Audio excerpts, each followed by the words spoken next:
Luke 15. Now all the tax collectors and the sinners were coming to him to hear him. And the Pharisees and scribes grumbled, saying, "This one receives sinners and eats with them." And he spoke this parable to them, saying, "What man among you, having 100 sheep, and having lost one of them, does not leave the 99 in the wilderness, and go after the one which is lost until he finds it?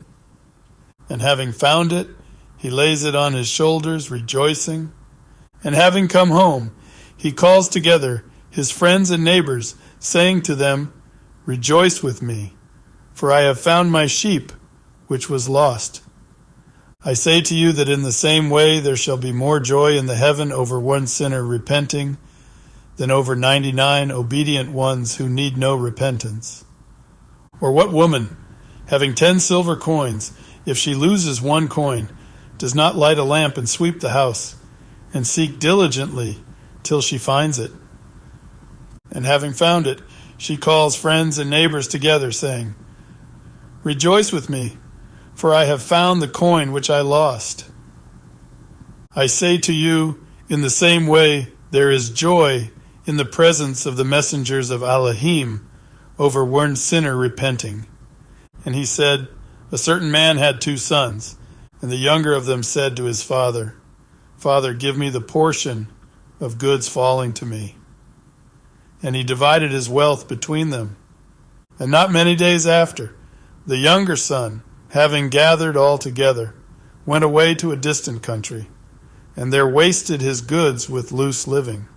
And when he had spent all, there arose a severe scarcity of food throughout that land, and he began to be in need. And he went and joined himself to one of the citizens of that country, and he sent him to his fields to feed pigs. And he was longing to fill his stomach with the pods which the pigs were eating, and no one gave to him. But having come to himself, he said, 'How many of my father's hired servants have bread enough and to spare, and I am perishing with hunger? Having risen, I shall go to my father and say to him, Father, I have sinned against heaven and before you, and I am no longer worthy to be called your son.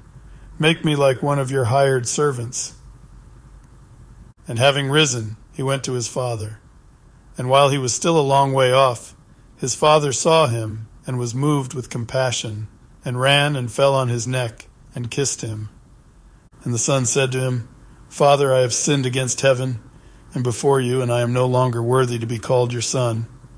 But the father said to his servants, 'Bring out the best robe and put it on him, and put a ring on his hand and sandals on his feet. And bring the fattened calf here and slaughter it, and let us eat and rejoice, because this son of mine was dead and is alive again, and he was lost and is found.' And they began to rejoice. And his older son was in the field, and when he came and approached the house, he heard music and dancing. And having called one of the servants, he asked what this meant. And he said to him, 'Your brother has come, and your father has slaughtered the fattened calf, because he received him back in health.'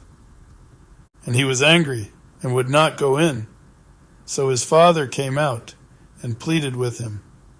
And answering, he said to his father, 'See, these many years I have been serving you, and I have never transgressed a command of yours. But to me you have never given a young goat, so I could rejoice with my friends. But when this son of yours came, who has squandered your wealth with whores, you slaughtered the fattened calf for him.' Then he said to him, 'Son, you are always with me, and all I have is yours. And we had to rejoice and be glad, for your brother was dead and is alive, and was lost and is found.'